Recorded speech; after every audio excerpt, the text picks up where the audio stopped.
começar aqui a gravação. Isso. Na segunda parte eu vou explicar de novo, tá, Robson? Aí vocês vão entender, mas são seminários valendo ponto aí para a prova, né? Pontos extras. Aí vocês vão se reunir em grupos e vão apresentar temas que vão ser sorteados hoje, daqui a pouco. Então vamos aqui continuar nosso assunto. Estamos vendo aqui o local da abertura da sucessão. E na aula passada a gente foi vendo, né? Estamos respondendo essa pergunta, é a segunda pergunta, né, do Caio Mário da Silva Pereira, onde ocorre a abertura da sucessão e do inventário. E aí já vimos, né, a regra geral, que é a regra do domicílio. Falamos bastante sobre isso, né, os princípios e regras que fundamentam, né, o princípio da unidade e da liquidação da herança, a questão da própria regra do domicílio, né, que está lá na parte geral do Código Civil. Vimos a regra geral, vimos os outros casos, né, que eu li aqui para vocês o Código Civil nesses artigos, que tratam da pluralidade de domicílios, do domicílio necessário e do domicílio incerto. Todos são formas de domicílio admitidas pelo direito brasileiro. Vimos também, mesmo que de maneira bastante sucinta, né, porque ainda não é o assunto principal, vocês vão ver isso em internacional no próximo semestre, mas vimos a regra de direito internacional para o local da abertura da sucessão, e aí começamos a ver as questões processuais, né, as regras do CPC, e estamos nesse exercício comparativo entre o CPC antigo, de 73, né, que foi revogado pelo atual, o CPC 2015. E aí vimos, né, como é que funcionava lá em 73, no modelo que valeu até 2015, no artigo 96, que tratava da regra do domicílio, né, o foro do domicílio como foro competente para o inventário, partilha e outras ações conexas, e as exceções que estão aqui, principalmente no caso do domicílio incerto, e também falei sobre a questão do domicílio plural, né, da pluralidade de domicílio, que havia a regra da prevenção, né, como o primeiro despacho, né, o local onde fosse despachado primeiro o processo de inventário. Mas essas regras acabaram, de certa forma, mudando, e estamos aqui, né, no Código de Processo Civil atual, que tratou desse tema no artigo 48, e aí vimos já algumas pequenas mudanças. No caso aí, especificamente, da regra geral, o que mudou foi que se incluiu, né, a questão da impugnação ou a anulação da partilha extrajudicial, porque isso não existia antes, né, na redação do antigo Código Civil, agora foi colocado, né, no CPC 2015, mas a regra do foro do domicílio continua sendo a mesma, né, em geral aqui no contexto atual. E aí paramos nessa parte do domicílio incerto, né, nas três regras que estão aí agora relacionadas a esse caso, né? Só lembrando, domicílio incerto, a pessoa que, por exemplo, é profissional de circo itinerante, de teatro mambembe, o morador de rua, o cigano que ainda não está estabelecido no local fixo. Enfim, são esses exemplos que a gente tem, né, como casos de domicílio incerto. E em relação ao CPC antigo, houve mudanças significativas nesse ponto, né? Porque lá havia duas regras, aqui vai haver três, né? E as regras mudaram um pouco em relação ao contexto anterior. Então, só pegando aqui novamente, né, para a gente poder retomar, são três regras, né? Se o autor da herança não possuir domicílio certo, é competente, no primeiro caso, o foro de situação dos bens imóveis. No segundo caso, havendo bens imóveis em foros diferentes, qualquer destes. E o terceiro, não havendo bens imóveis, o foro do local de qualquer dos bens do espólio. Aí, para isso, a gente retoma aquela discussão que havia no CPC antigo, que era em relação à diferenciação que existia entre pessoas que tinham domicílio incerto e bens na mesma localidade e pessoas que tinham domicílio incerto e tinham bens em várias localidades. Aí eu vou lembrar com vocês do exemplo que eu dei na aula passada, daquela pessoa, né, que trabalhava no circo trapezista e que ele, no primeiro caso, né, no primeiro exemplo, ele tinha sua família, né? Ele nasceu, se criou aqui em Maceió, então tudo que ele comprava, tudo que ele adquiria, ele acabava deixando aqui em Maceió. Então ele comprou um imóvel, né? Comprava um imóvel com os seus rendimentos e aí ele comprava aqui em Maceió. Depois comprava outro e assim por diante, e aí acaba falecendo, deixando 4 casas e todas localizadas aqui em Maceió. Mas ele era trapezista de um circo itinerante e acaba falecendo, por exemplo, em Fortaleza, né? Outra cidade que não tem nada a ver com o local onde estão os imóveis. E aí a dúvida ficaria, né, nesse caso, se não houvesse a regra aqui do CPC, qual seria o local da abertura da sucessão neste caso que eu inventei aqui neste exemplo? Bom, aí ele se enquadra nesse inciso 1º do artigo 48, parágrafo único.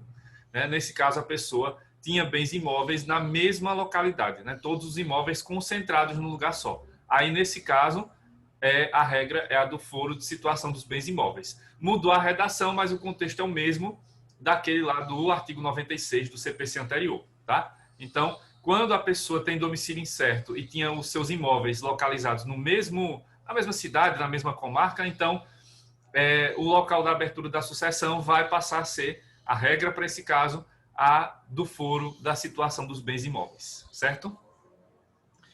Já no segundo caso aqui, você tem foros diferentes, você tem uma pessoa que tem imóveis em vários locais, em várias cidades. Aí, nesse caso, a regra teve uma mudança, né, significativa, que foi a seguinte: havendo bens imóveis em foros diferentes, qualquer destes. Então, qualquer lugar você pode abrir aí a sucessão. Então, o que houve aqui nesse caso, trazendo o exemplo do trapezista, mas mudando um pouco o contexto.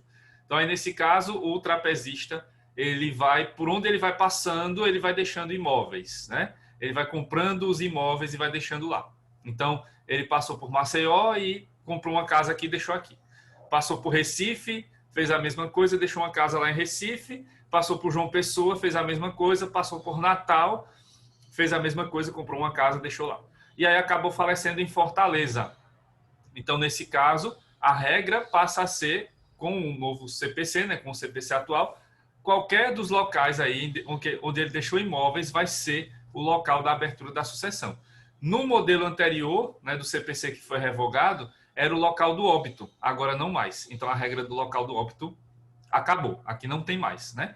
Então, a regra de atração no CPC atual é sempre a do local dos bens, certo? E se há várias localidades, né, vários bens em várias localidades, então pode-se abrir a sucessão em qualquer um desses lugares. No exemplo que eu acabei de dar aqui do trapezista, pode ser Maceió, pode ser Recife, pode ser João Pessoa ou Natal, porque nessas 4 capitais aqui do Nordeste, ele deixou imóveis em vida, né? Ele foi comprando os imóveis e deixando lá. Então, pode-se abrir a sucessão em qualquer uma dessas localidades. E aí vai acabar se usando a regra lá, que a gente vai ver daqui a pouco, da pluralidade de domicílios. Se você tem vários locais, então vai haver uma regra para o juízo prevento, né? Então, havendo, por exemplo, pluralidade de ações de inventário, por conta do fato de que você pode abrir essa ação em vários lugares, né? São, nesse meu exemplo, 4 situações possíveis. Então, vai se usar aqui a regra do juízo prevento, caso haja mais de um inventário ajuizado na mesma época.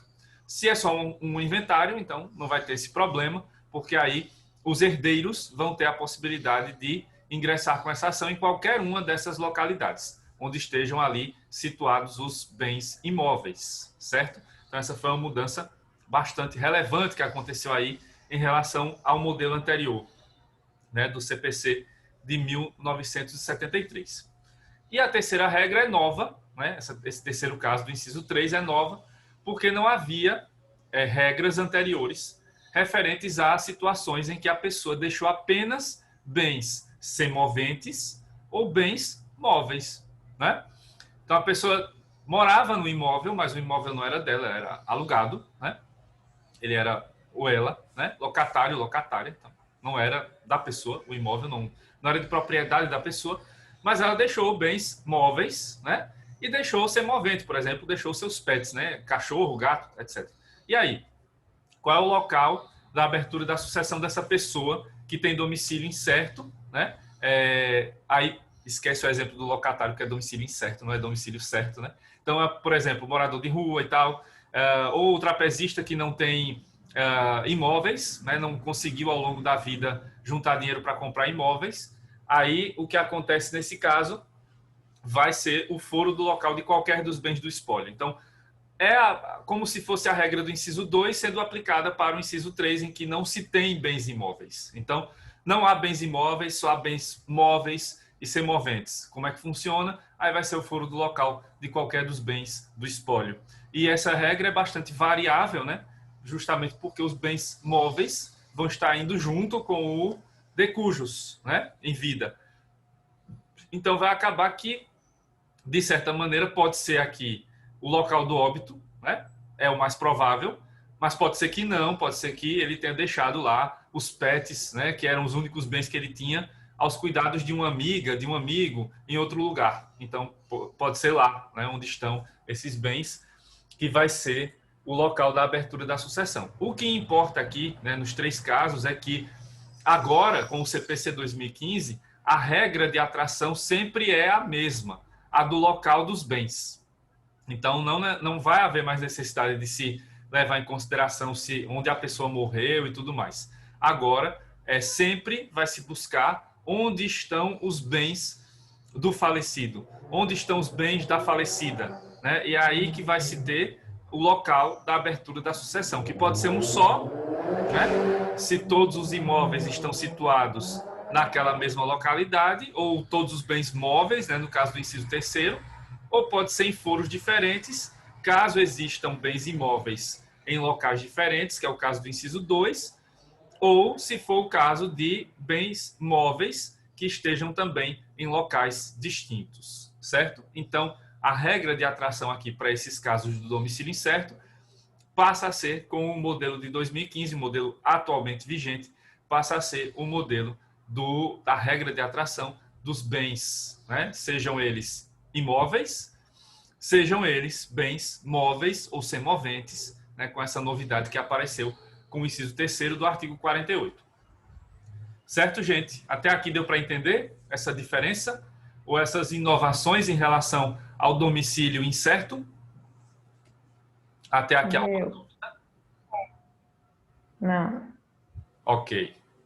Então vamos passar para a próxima regra, que é o caso, né, ou são os casos de pluralidade de domicílios.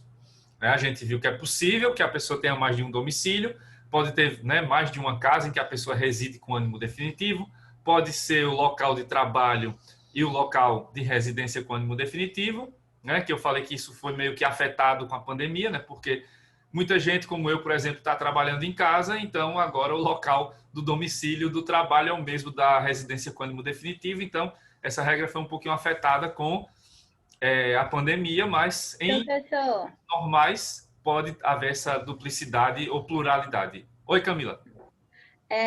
bom dia, né? Bom dia. Essa pluralidade de domicílio, ela está dentro do domicílio incerto? Ela pode estar também, né, como a gente acabou de ver, mas ela existe também no domicílio certo. Você tem mais de uma residência com ânimo definitivo. Aí, lembrando, né, não pode ser aí, para ser pluralidade, não conta, por exemplo, aquela casa de veraneio, né, aquela casa que a gente aluga por temporada, para passar o carnaval, as férias, não, né? Sim. Na verdade, Sim. é o seguinte, pode ser o caso de uma pessoa que trabalha aqui em Maceió, alguns dias da semana, e trabalha no interior, em outros dias, ou que passa a semana aqui em Maceió e vai passar o final de semana em outra cidade, né, com a família e tal. Aí, nesse caso, você pode ter mais de um domicílio, pode ter 2, pode ter 3. Se, além disso, né, você tem essas 2 residências com ânimo definitivo e ainda tem um local de trabalho que é em outro endereço. Então, aí você teria 3 domicílios. Então, é possível que, mesmo você tendo domicílio certo, você também tenha pluralidade de domicílios. E pode haver o caso aí do domicílio incerto, que para fins sucessórios, você poderia ter vários domicílios ali para poder abrir o processo de inventário. Mas a pessoa em vida, né, no domicílio incerto, ela não tem pluralidade de domicílios, porque a regra, né, do Código Civil na parte geral é que o domicílio incerto para a pessoa viva é o local onde ela se encontra, né? Então, na verdade, como ela não pode estar em vários lugares ao mesmo tempo, vai ser um local específico, né? só não dá para saber com certeza qual é esse local, porque ele tem que ser aferido em cada caso, em cada situação, em cada momento. Aí, para fins sucessórios, é que você pode ter essa pluralidade também no domicílio incerto. Mas em vida, não. Em vida, a pluralidade só ocorre para domicílio certo. Certo. Bom, então, essa regra aqui nossa, né, do CPC, ela vai valer para os casos, como estamos falando de sucessões, né, já da pessoa morta, então aí para o seu espólio, para a sua herança, aí ela vai valer para os domicílios certos, né, no plural, e para o domicílio incerto, nesse caso que eu falei aí dos imóveis, né, em várias localidades.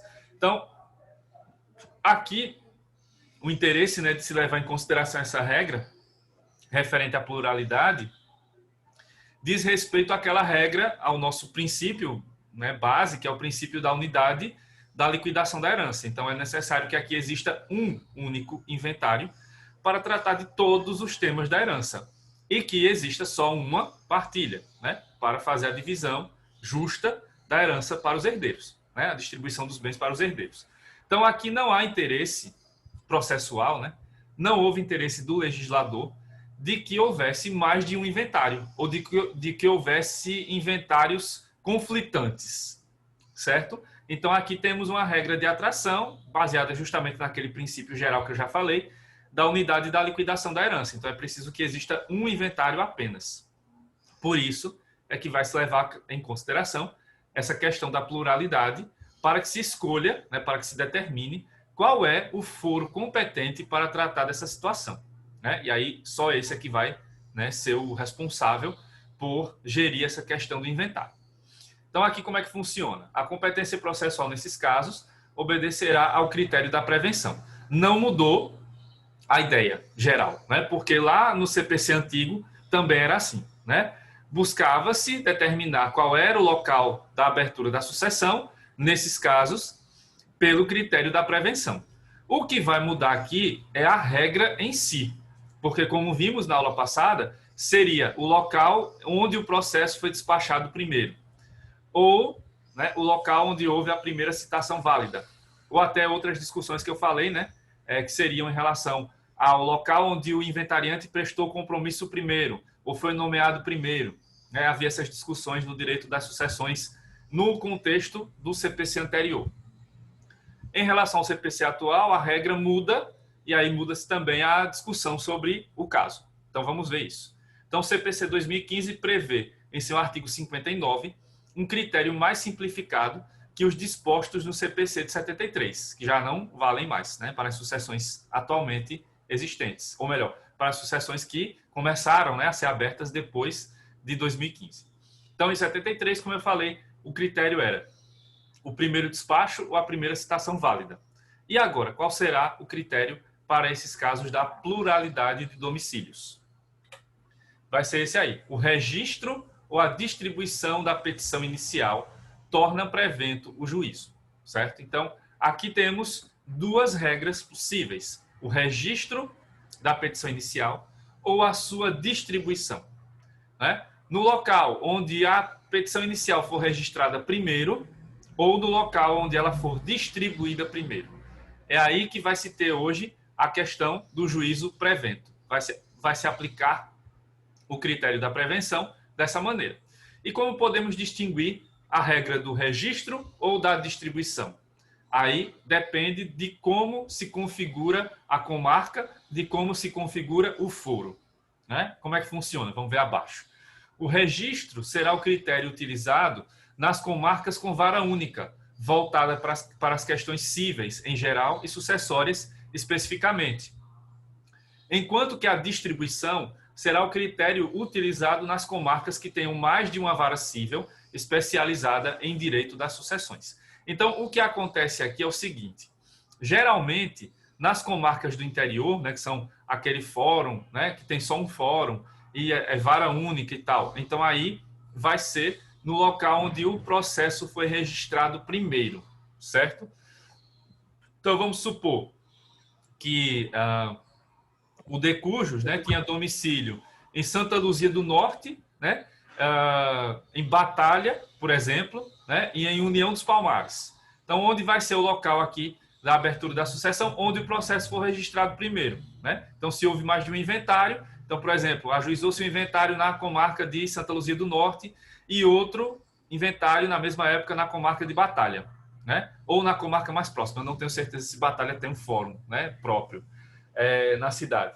Então, todas as cidades em Alagoas, né? Para quem for assistir esse vídeo depois, se não for de Alagoas, são cidades todas daqui do estado de Alagoas que eu estou falando, né? Santa Luzia do Norte, Batalha e União dos Palmares.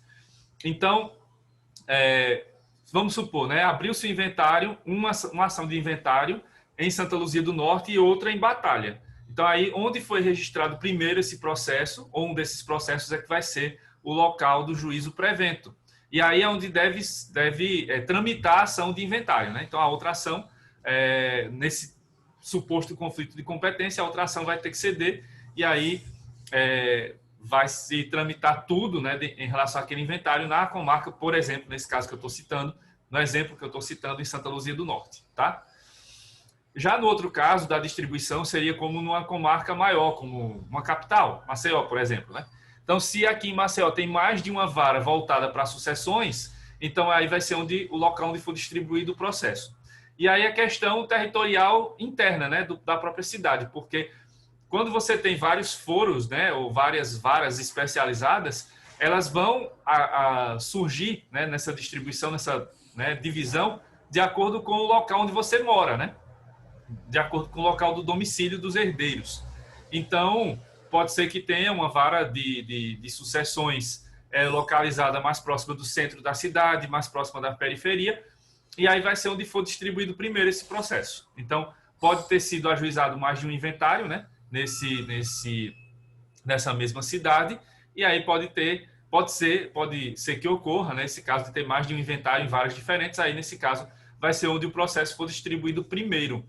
Mas também pode haver um mix aqui, né? Você tem bens, a pessoa tem domicílio em Maceió, né, e no interior. E aí como é que funciona? Onde o processo for registrado ou onde for distribuído, porque a regra é alternativa, né? Então uma não exclui a outra. Então onde o processo for registrado primeiro, se for numa comarca do interior, ou onde for distribuído primeiro, se foi numa comarca que tem mais de uma vara das sucessões, certo? Então, esses são aí os critérios, né, que estão mais adequados, inclusive, ao modelo atual que nós temos de processo eletrônico, né? Porque antes fazia sentido você levar em consideração a citação, o despacho, porque você tinha ali um processo ainda físico, mas agora já no contexto do processo eletrônico, né, tudo digitalizado, fica mais fácil agora também para distinguir onde o processo foi registrado primeiro, onde ele foi distribuído primeiro. E aí é o que vale, né? Onde esse processo foi registrado em primeiro lugar, onde esse processo foi distribuído em primeiro lugar, é que vai ser o local da abertura da sucessão. Que vale, em geral, mais para pluralidade de domicílios certos, né? Mas que com a regra lá do inciso 2 do artigo 48 acaba também sendo usada para o caso do domicílio incerto, quando o de cujos deixou vários imóveis em lugares diferentes. Aí, se pode-se abrir o processo de inventário em qualquer lugar, aí também vai ter que se usar essa regra do artigo 59, porque não dá para você ter vários inventários, porque a nossa regra aqui principal, né, seguindo lá o princípio geral da unidade da liquidação da herança, é que tenhamos um inventário apenas, né? Não vários. Então, é preciso ter um inventário para centralizar todas as atividades relacionadas à herança. Por essa razão, é preciso seguir essa regra do artigo 59 para que tenhamos somente um inventário e não vários, né? Para não termos decisões conflitantes e nem distribuição de bens, né, que acabem se chocando, né? Porque se você tem inventários diferentes, você pode ter ali decisões diferentes sobre o mesmo bem. Isso não é interessante, isso só vai causar conflitos, mais conflitos do que o próprio inventário sozinho, num lugar só, já causa, né? Então, não queremos isso, o legislador não quis isso nem no direito civil, nem no direito processual civil, por isso que se cria essas regras para evitar, né, esse tipo de relação conflitante aqui, certo? Bom, aí nós temos outro caso, né, interessante, que é a possibilidade de inventários conjuntos, certo? Porque também existe uma regra geral aqui no direito das sucessões, que é a seguinte: cada pessoa que vai falecendo, ela deve ter o seu inventário individualizado, né? Porque cada pessoa tinha seu próprio patrimônio. Então, a ideia aqui é de que não deve haver vários inventários, certo? Não é uma ideia nova, né? Ou melhor, não é uma ideia antiga, é uma ideia nova. Porque até algumas décadas atrás, era possível que você tivesse ainda no Brasil, por exemplo, um inventário conjunto, né, do marido com a esposa. Ou do marido, né, o chefe da família, o patriarca, com a esposa e os filhos, né? Que era o chamado, né, inventário, né, o processo de mão comum. Então, você tinha um inventário só para todo mundo. Não era o recomendável naquela época e não é o recomendável hoje, né? Também havia isso em testamento, a gente vai ver depois no testamento que não é possível mais que você tenha um testamento para a família toda, né? Então aqui a regra sempre é essa, né? Ou quase sempre tem sido essa, né? Pelo menos nos últimos anos, de cada pessoa ter o seu próprio inventário. Mas existem algumas regras, né, que podem ser usadas aqui, alguns casos excepcionais, né, previstos expressamente pela lei, em que você pode ter inventários conjuntos, né? Um mesmo inventário sendo ali valendo, né, para duas pessoas, né, ou mais pessoas até, certo? E aí quem regulamenta isso hoje é o artigo 672 do Código de Processo Civil e traz isso em três hipóteses. Primeira, identidade de pessoas entre as quais devam ser repartidos os bens, certo? Segundo, heranças deixadas pelos cônjuges ou companheiros. E terceiro, partilhas dependentes umas das outras. Caso de comoriência, por exemplo, né? Aquele caso das pessoas que morreram juntas, né? E não se sabe ao certo quem morreu primeiro, né? Qual foi a ordem de morte de cada um. Aí também entra nessa hipótese, tá? Então vamos ver aqui como é que funciona, né? Na descrição do artigo 672 do CPC. É lícita a acumulação de inventários para a partilha de heranças de pessoas diversas, quando houver, primeiro, identidade de pessoas entre as quais devam ser repartidos os bens. Então, ali, as pessoas né, que eram donas proprietárias dos bens, elas têm alguma relação de parentesco, né? E eram, né, teoricamente, ali herdeiras umas das outras. Acabam falecendo, os bens são os mesmos, né? Se confundem.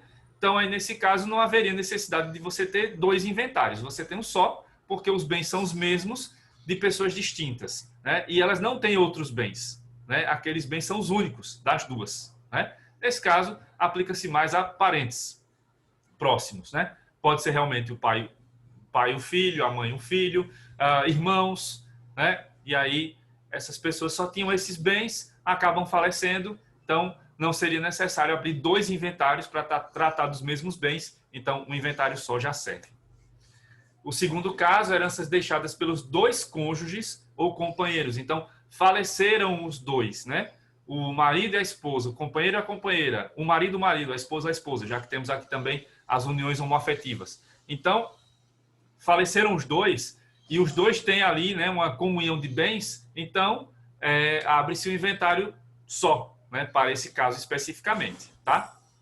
Mas a gente sabe que nem sempre, né, há essa identidade de bens, já que é possível que exista, por exemplo, um casamento com o regime da separação de bens. Aí, nesse caso, já não vai entrar nessa hipótese, né? Só se houver realmente aí uma identidade de bens, ou seja, uma comunhão de bens entre esses cônjuges ou companheiros, certo?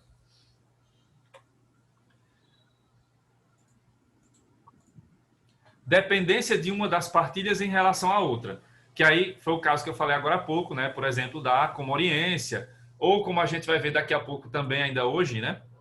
E na aula de amanhã, no caso de herança do nascituro, no caso de herança do concepturo. Então, nesses casos, essas pessoas ainda não chegaram a nascer, né?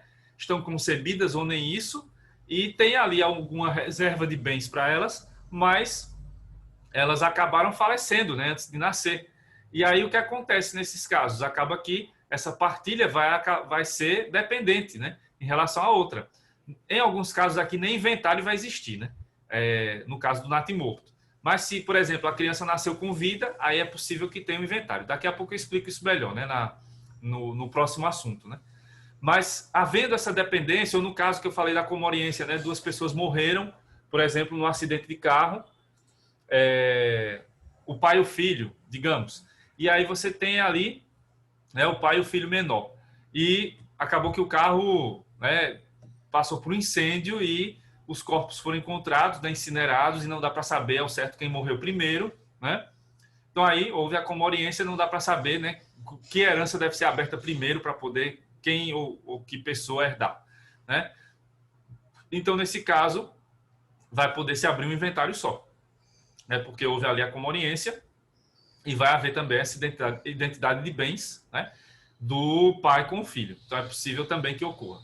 Então geralmente aqui é isso que acontece, né? O inventário conjunto ele vai existir, é possível, né? Vai existir essa possibilidade se existe ali uma identidade de bens, se os bens são os mesmos, né, daquelas pessoas que acabaram falecendo, ou se as pessoas faleceram e não dá para saber quem morreu primeiro, né? Qual foi a ordem de morte de cada um.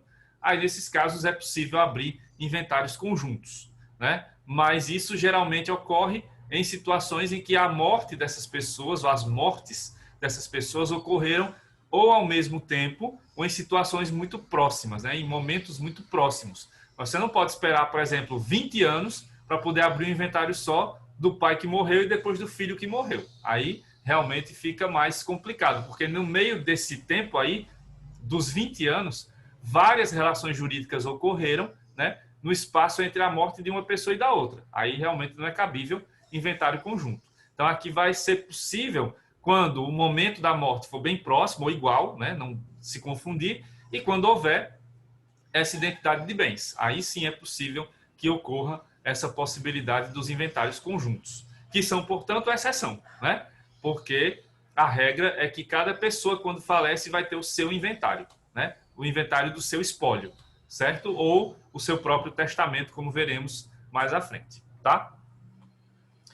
Aí o parágrafo único estabelece a possibilidade de que o juiz ordene a tramitação em separado dos inventários no caso do inciso terceiro. Então, mesmo havendo a possibilidade, né, no inciso terceiro, de ter ali os processos, ou melhor, os bens ou as situações dependentes umas das outras, mas se o juiz percebe que é possível que esses inventários tramitem separadamente, ele pode ordenar essa tramitação em separado. É o que prevê o 672, parágrafo único. No caso previsto no inciso 3, se a dependência for parcial, por haver outros bens, o juiz pode ordenar a tramitação separada, se melhor convier ao interesse das partes ou à celeridade processual. Então, veja, a ideia é mesmo da identidade dos bens. Se há outros bens que não se comunicam, então a ideia aqui é que esses inventários devam tramitar separadamente, como é a regra, né? Então, se a dependência é só parcial, existem alguns bens que são dos dois, e existem bens que são só de cada um separadamente, então o juiz ordena que esses inventários corram em separado, se, claro, for melhor para o interesse das partes, ou seja, dos herdeiros, né, dos dois inventários, ou se for algo que beneficie, que traga, né, uma maior celeridade processual, ou seja, que essa decisão, caso essa decisão traga maior rapidez para a decisão do processo ou dos processos, então o juiz pode ordenar, né, que esses inventários tramitem em separado.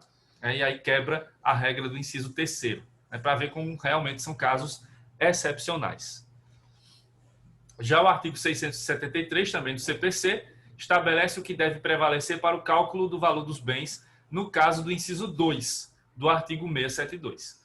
No caso previsto no artigo 672, inciso 2, prevalecerão as primeiras declarações, assim como o laudo de avaliação, salvo se alterado o valor dos bens. No inciso 2, como a gente viu, é o caso da herança dos cônjuges ou companheiros, né? Então, os dois falecendo ali em momento muito próximo, então tem os mesmos bens, né? Tem comunhão de bens, aí o que vale aqui para calcular o valor dos bens para a futura partilha são as primeiras declarações, que são feitas ali no início do processo de inventário, o laudo de avaliação também, né? Salvo se houve alteração de valor dos bens, que geralmente ocorre, no nosso contexto atual, vai ocorrer se houver um grande lapso temporal, né, entre as primeiras declarações e o laudo de avaliação, ou se houver, né, uma grande desvalorização da nossa moeda ou um grande índice de inflação, né, que ainda não está acontecendo, mas, né, como o Brasil já passou por esses momentos antes, sempre se coloca essa cláusula de segurança, né?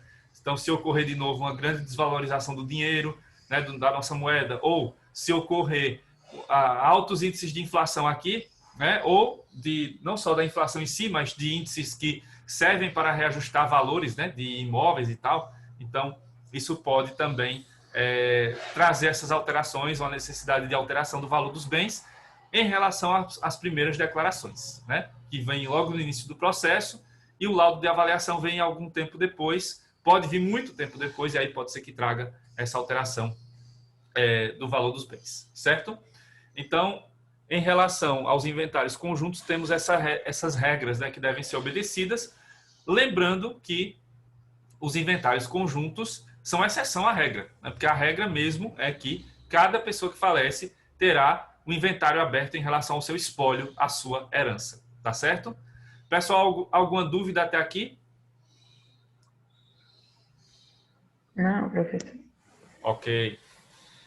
E aí, para a gente encerrar essa primeira parte, né, só um caso aqui que eu trouxe, né, de conflito de competência, porque às vezes aparece essa situação, né, de conflito de competência entre a Justiça Estadual e a Federal. Como é que isso se resolve aqui nas sucessões, né?